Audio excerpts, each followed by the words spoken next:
On the first day of our marriage, my wife told me, if one day you discover I've cheated on you, do not forgive me. The me at that time will certainly not be the me who loves you now. If I hurt you, then punish me. So later, when she cheated with her male assistant, she strictly forbade the assistant from causing a scene in front of me. She told her friends, I definitely won't divorce Lin Che, or else why would I cheat? Unfortunately, the male assistant wasn't so sensible. Yesterday, he sent me a photo, and today he sent a video fully documenting their lovey-dovey moments.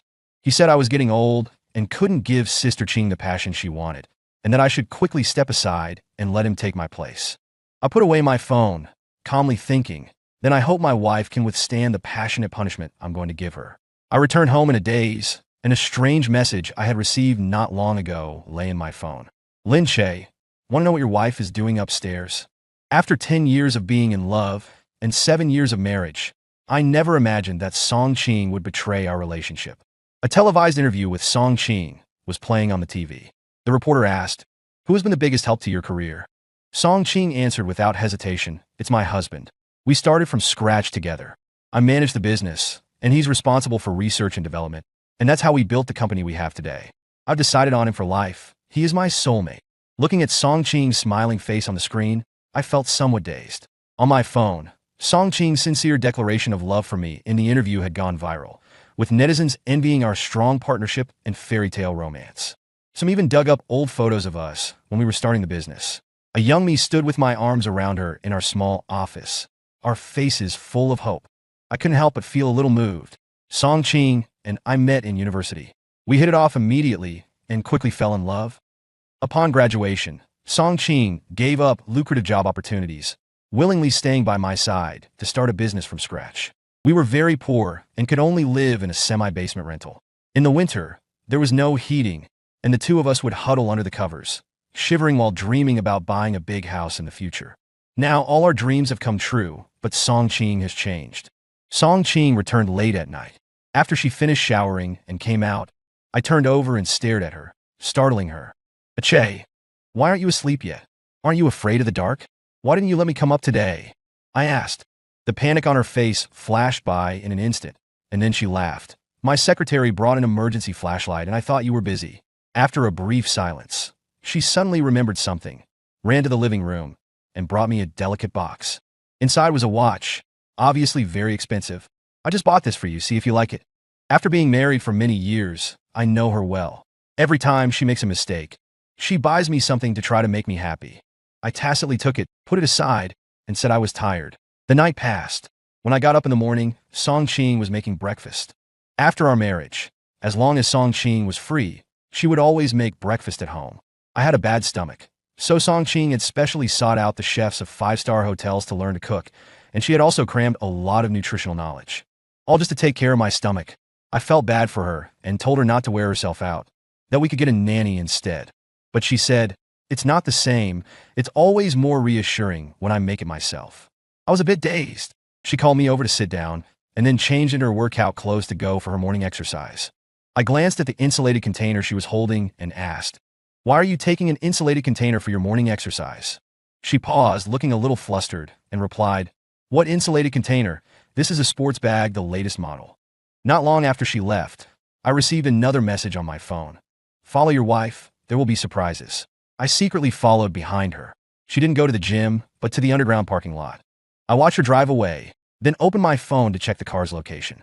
It showed the vehicle drove for 20 minutes and stopped at the entrance of a residential complex. Then for a full hour, it didn't move. The message arrived as promised. I'm being drained by your wife. It was accompanied by a picture of a trash can containing condoms. I suddenly thought of something and opened Sean Howe's moments. He had posted an update 10 minutes ago. Morning love porridge, I will enjoy it. The picture was of him drinking porridge. The location at the bottom was the same residential complex where Song Ching had parked. 2 hours later, Song Ching returned home as if nothing had happened. Seeing that the breakfast hadn't been touched, she asked anxiously, is my cooking bad? I smiled. I don't have an appetite. How can you not eat breakfast? You'll ruin your stomach again. I didn't respond, just told her, I'm going to take some time off this morning and go out for a bit. I rarely take time off, so Song Ching immediately panicked. She hugged me from behind. What's wrong? Have I been neglecting you because I've been busy with work lately? Are you mad at me? Thinking of her having just been tangled up with another man, I forced myself to endure the discomfort and said, "No, don't overthink it." When she went to the bathroom to shower, I picked up her phone. I entered my birthday as the password, and it unlocked quickly. Her chat history with Shun Hao was only about work. I scrolled down, and an account with the note "Sweetheart" caught my attention. His moments were updated frequently. The boss said I looked like her husband, and I immediately pinned her to the bed, asking her who was stronger, me or her husband. Messing around with the boss in the car, it feels so good.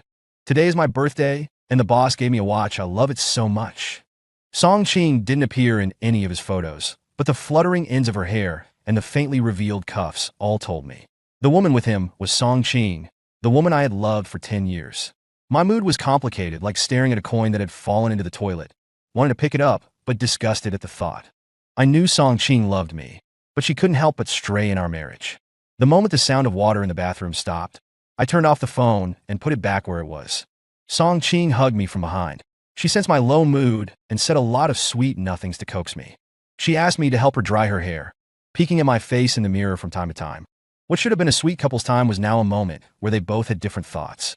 Actually, I should have noticed her abnormality with Shun Hao earlier. Shun Hao performed mediocrely during the interview. He was just really handsome. My colleagues all said he looked somewhat similar to me. It was Song Qing who specifically asked for him to join the company. In just 1 year, he had jumped from a small employee to the president's secretary. Because of trust, I never asked about it. I never thought it would give her a chance to cheat.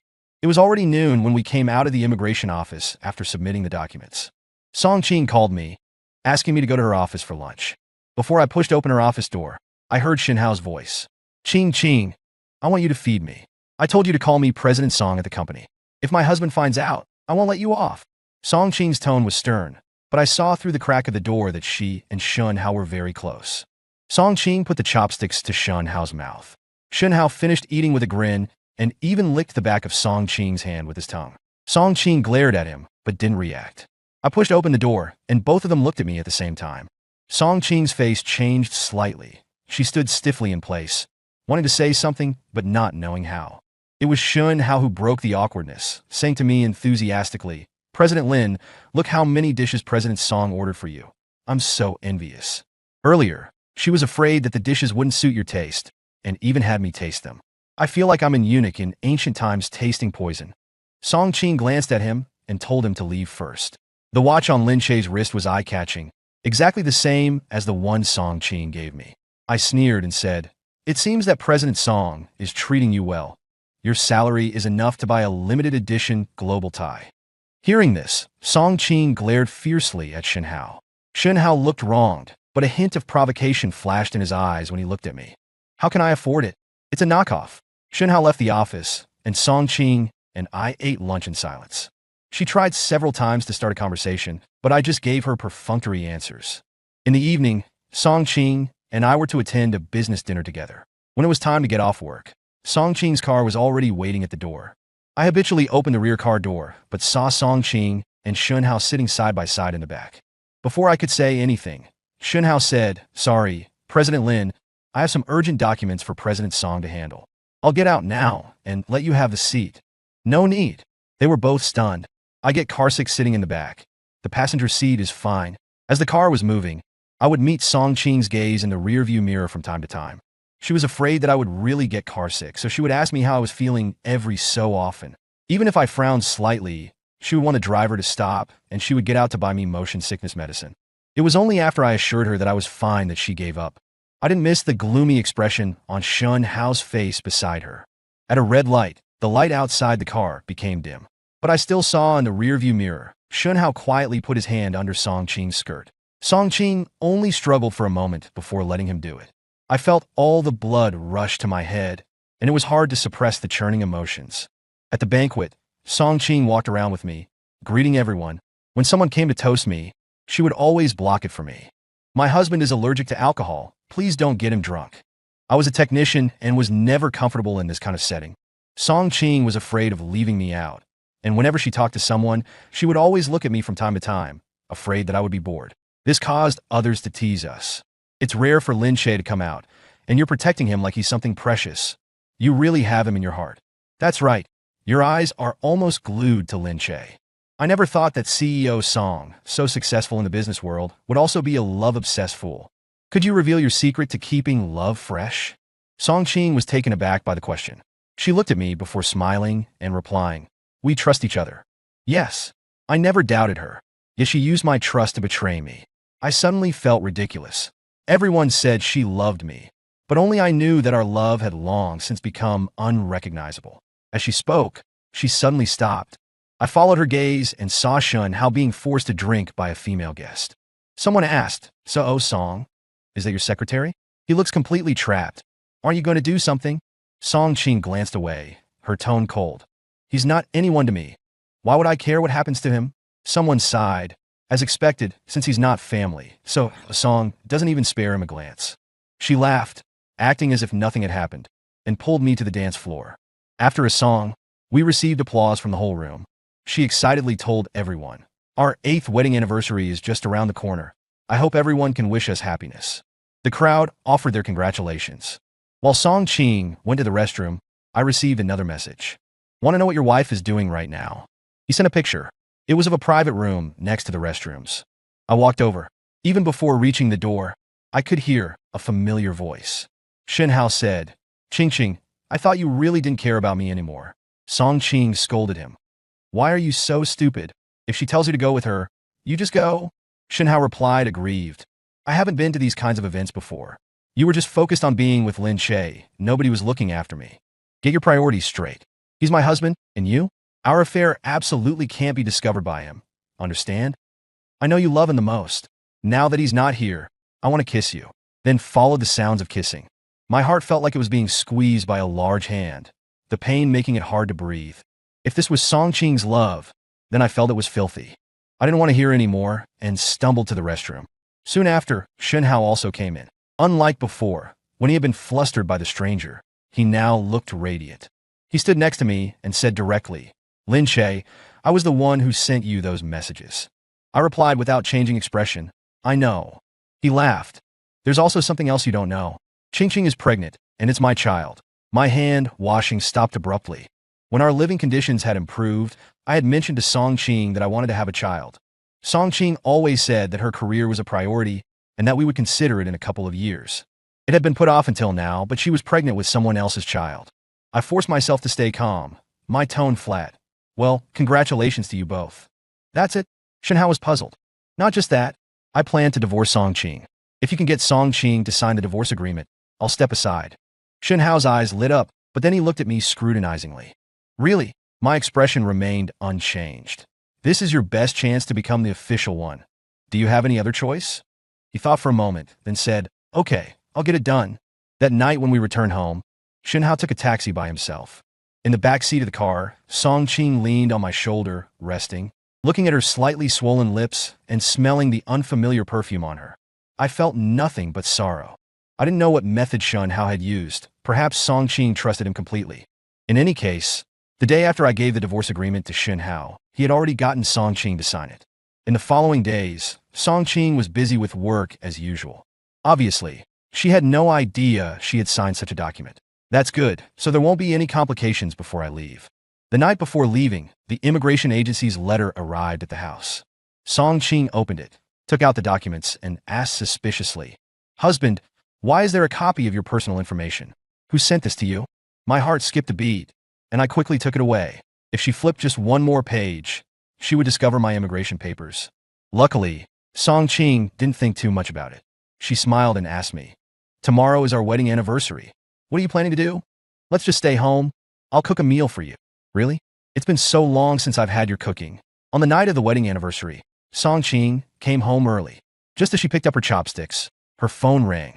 She took the phone to the balcony, and when she came back, she said with some difficulty, "Ake, there's an urgent matter at the company. I need to go over there right away. You eat first. I'll definitely be back tonight." I nodded expressionlessly. There was also a message that Shun Hao had just sent on my phone. "Did Qing Qing tell you she has to work overtime?" "Lin Che, we don't know how many times we've used this excuse to fool you. You're so stupid." Before Song Qing went out, I stopped her. She tilted her head to look at me, a hint of sincerity in her eyes. "Do you still stand by what you used to say?" "What did I say?" "To be together, one heart, one life." I said, word by word. But Song Qing suddenly lowered her gaze, her expression a bit dazed, then replied, "Of course.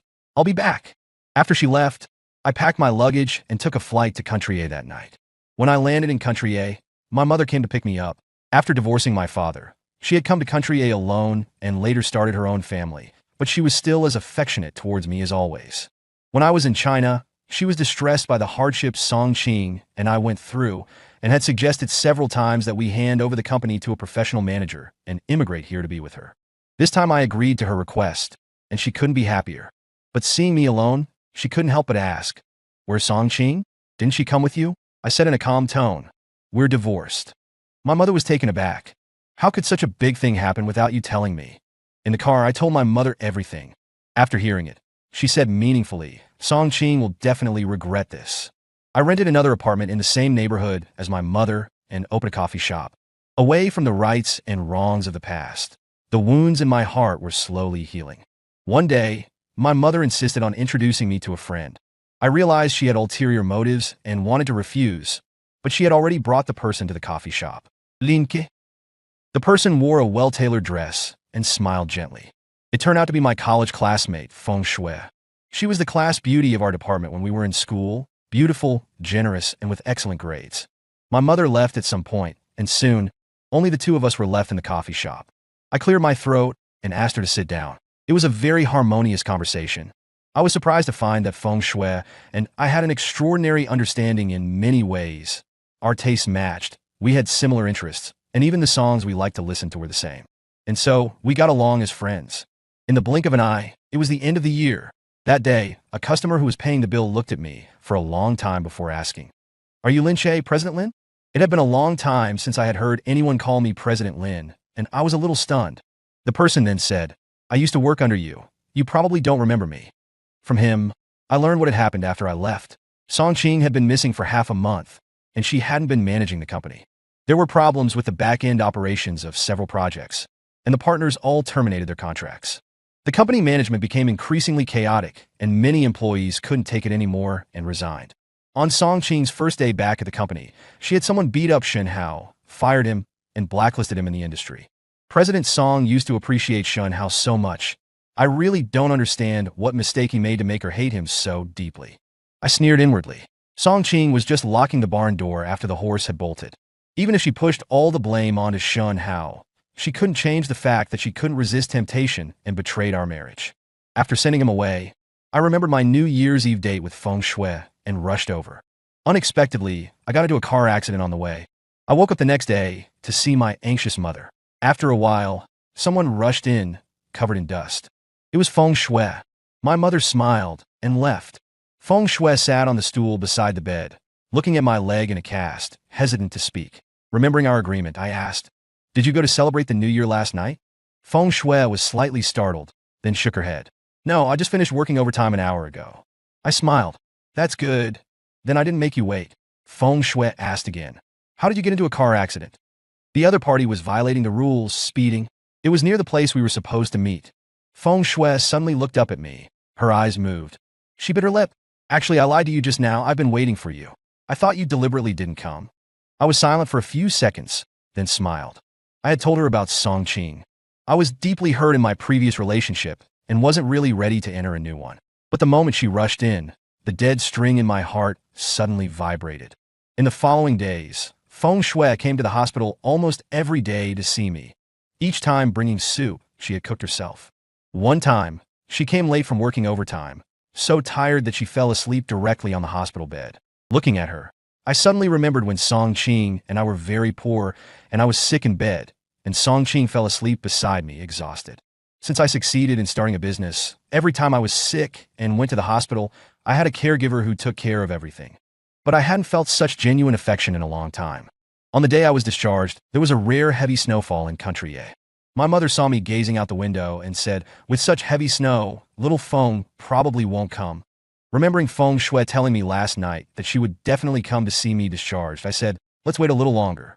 The television in the ward was showing various accidents caused by the blizzard. I suddenly felt a little anxious and called Feng phone and office phone, but no one answered. At 6 in the evening, we finally decided to leave. The door of the ward suddenly burst open. Feng appeared before us, looking disheveled. My mother exclaimed, "What happened?" Feng brushed off the mud on her body, her voice soft. There was a bit of an accident on the road. There were traffic jams and road closures. I'm sorry I'm late. I asked her. Is your phone still with you? It fell into the sewer. Were you anxious waiting? I shook my head and reached out to brush the snow off her head. That night, Feng got a high fever from being cold and was hospitalized. I sat by her bedside, remembering what I had heard from my mother. Feng had a crush on me for many years, perhaps even back to our university days. But at that time, I had Songqing by my side. During these years overseas, she had also gone through several failed relationships. The reason she agreed to my mother's invitation was because the person she was going to meet was me. Love can make people forge ahead fearlessly, but it can also make them timid. In Feng Shui, I saw a concrete representation of this sentence. Linke. A soft call interrupted my thoughts. Feng Shui was looking at me. I poured her a glass of hot water. Our fingertips brushed. After a long silence, I said, Feng Shui, I wouldn't say I'm particularly outstanding, but I'm not bad either. Would you like to try being with me? She looked up in surprise, blinked, and smiled. Lin Che, should I thank this blizzard? After dating Feng Shui, my life became vibrant again. One day, we were going together to open the cafe when we saw a familiar figure in the distance. It was Songqing. She had lost a lot of weight, her eye sockets were sunken, and there were dark circles under her eyes, as if she hadn't had a good night's sleep in a long time. She looked at me, her eyes filled with longing, her voice trembling softly. Ache, I finally found you, President Song. I responded politely. Then I let Feng Shui go inside first. With only the two of us left in front of the door, Songqing seemed a little lost. She nervously rubbed her hands together, her tone somewhat bitter. You hate me very much, don't you? I used to hate you, but now, to me, you're just a stranger. I think everything that needs to be said between us has been said. I have to open my shop, so I won't see you out. Don't go. Songqing grabbed my sleeve. She began to sound a little incoherent. I didn't know about that divorce agreement. I never thought about divorcing you. I'm not pregnant either. Xun Hao said that on purpose to anger you. On our wedding anniversary, I lied, but that day I planned to explain everything to Xun Hao. When I came back, you were already gone. I really didn't. I frowned, not wanting to hear her talk about past events. So I interrupted her. Sorry, I'm not interested in listening to your emotional analysis. Anyway, you've signed the divorce agreement, so please let my lawyer complete the formalities. She looked at Feng Shui's figure in the room, her emotions a little agitated. Is it because of that woman? You want to use her to punish me, right? I sneered. Songqing, don't be so self-absorbed. You have absolutely no weight with me now. Her lips trembled, tears threatening to fall. I used to feel sorry for her, but now I only feel annoyed. I didn't invite her in. She stood outside the store for a long time, and I don't know when she left. But less than 2 days later, she came again. This time she was smarter, directly coming into my store to order, making it hard for me to say anything. When I handed her the coffee, she looked up at me with a pleading look. Can we talk? The snow outside had stopped, and everything around was quiet. I sat down opposite her, and she stared at me greedily. After a moment, she said softly, Actually, that time the company had a power outage, I already felt that you had probably discovered what was going on between me and Xun Hao. You wear your emotions on your face, and it's easy to guess what you're thinking. She gave a bitter smile, but I still had wishful thinking and continued to be entangled with Xun Hao, enjoying the physical pleasure and also demanding your love. After losing you, the heartbreak I felt, it's all my own fault. I can't blame anyone else. I only found out later that Xun Hao sent you so many harassing messages behind my back. I thought, how painful you must have been then.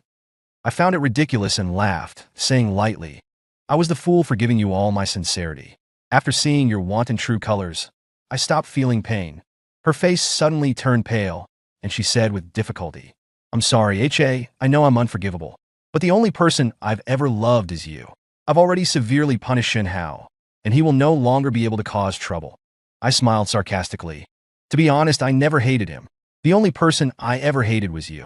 Ultimately, it was you who were fickle in our marriage, unable to withstand loneliness, that gave people like Xun Hao an opportunity. It's laughable that you're now running all the way here to tell me you love me. Don't you find it disgusting? Admit it, Songqing, you don't love me that much. You're just unable to bear loneliness. That's why you coveted Xun Hao's young body, to satisfy your psychological needs. She stared at me blankly, speechless. In the end, she could only repeat with reddened eyes, but H.A., I really love you. I can't live without you. We've been together for so many years. Aren't you regretful? Could you give me another chance? I will love you wholeheartedly. I sighed and coldly interrupted. But I don't love you anymore. How can I give you a chance? I was about to get up when Song Qing grabbed my hand. How do you want me to atone? How about I stay here with you? I promise I won't disturb you. I gritted my teeth and violently shook off her hand. Coffee splattered all over her. Song Qing, don't let me think of you with only disgust in the future. After that day, Song Qing appeared around the cafe from time to time. It was so annoying that I even considered moving overnight. Fortunately, she soon had to rush back, because Shenhao created an account online, extensively revealing all sorts of past events between her and Song Qing, posting a large amount of chat logs and photos. He was driven to the brink by Song Qing and decided to go for broke, destroying himself along with her. The loving wife persona that Song Qing had built up instantly collapsed, and she was met with overwhelming condemnation. Even though the company urgently issued public relations statements, in the face of the abundance of evidence, everything was futile. The company's image plummeted, and business partners all ran away. Song Qing held press conferences nonstop, apologizing, clarifying, with a humble attitude.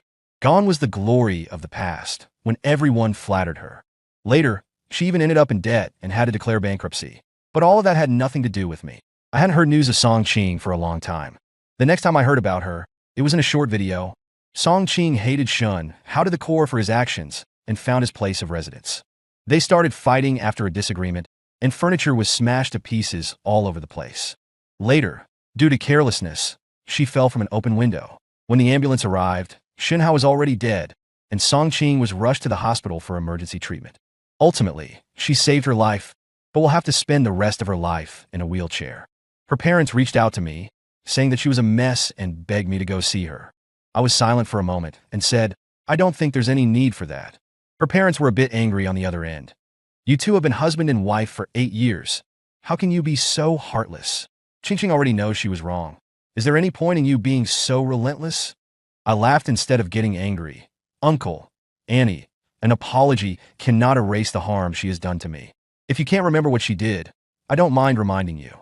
She said I was the one she loved the most, yet she had several affairs with her young male secretary in the office. Even when time was tight in the morning, she would drive to his place to be with him. She would also find a corner to get intimate with him during business dinners, and... Stop talking, they interrupted rudely from the other end. My voice was calm. You are not me.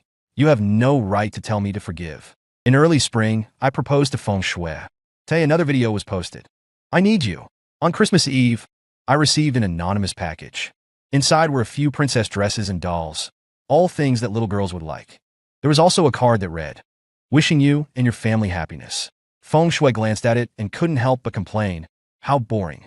I raised an eyebrow. Well, they did pay for it. It's not good to throw them away. I think I'll find an opportunity to donate them. She smiled, hugging our daughter. I didn't tell her that besides these things, there was also a photo album. It was full of my old photos. Before I entered the house, I threw it into the trash. I'm not the kind of person who needs to live on memories. I never will be.